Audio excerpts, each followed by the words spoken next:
Hello everyone. Today we will discuss Addison's disease, also known as primary adrenal insufficiency. This condition occurs when the adrenal cortex fails to produce essential hormones like cortisol and aldosterone. Understanding this disease is important because it affects multiple body systems and can become life-threatening if not managed properly. What is Addison's disease? Addison's disease is a chronic endocrine disorder classified as primary adrenal insufficiency.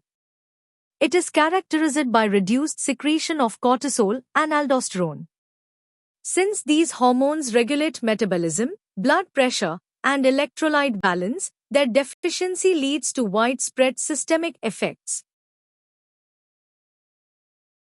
Normal adrenal gland function. The adrenal cortex produces three major hormones. Cortisol helps in stress response and glucose metabolism.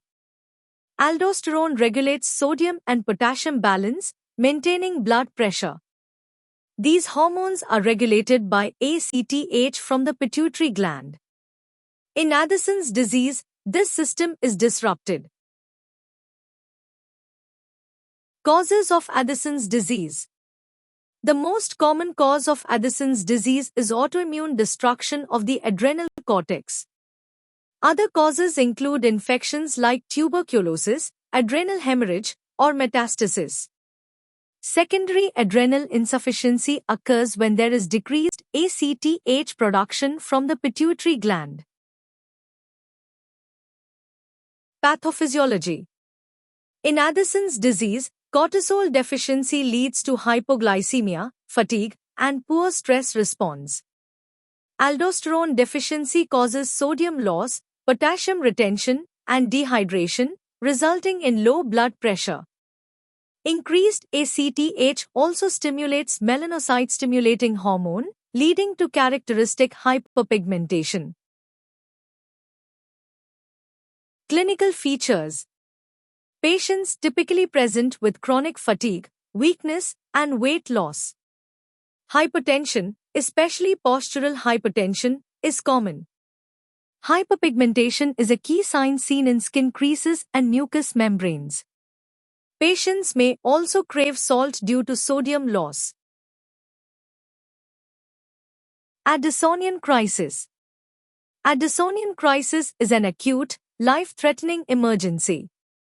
It presents with severe hypertension, hypoglycemia, vomiting, and dehydration.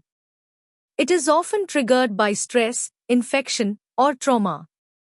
Immediate treatment is critical to prevent death. Diagnosis. Diagnosis involves measuring low serum cortisol levels and elevated ACTH in primary adrenal insufficiency. The ACTH stimulation test is the gold standard. Electrolyte abnormalities like low sodium and high potassium are also seen. Treatment. Treatment includes lifelong hormone replacement. Hydrocortisone replaces cortisol, while fluorocortisone replaces aldosterone. During stress, doses must be increased. In Addisonian crisis, immediate IV hydrocortisone and fluid resuscitation are required.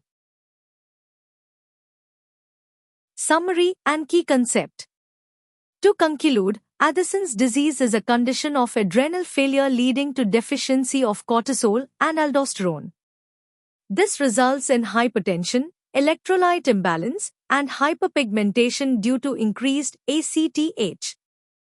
Early diagnosis and lifelong hormone replacement are essential for survival. Thank you for watching this lecture. I hope you now have a clear understanding of Addison's disease and how adrenal hormone deficiency affects the body. If you found this session helpful for your studies, please like, share, and subscribe for more medical lectures.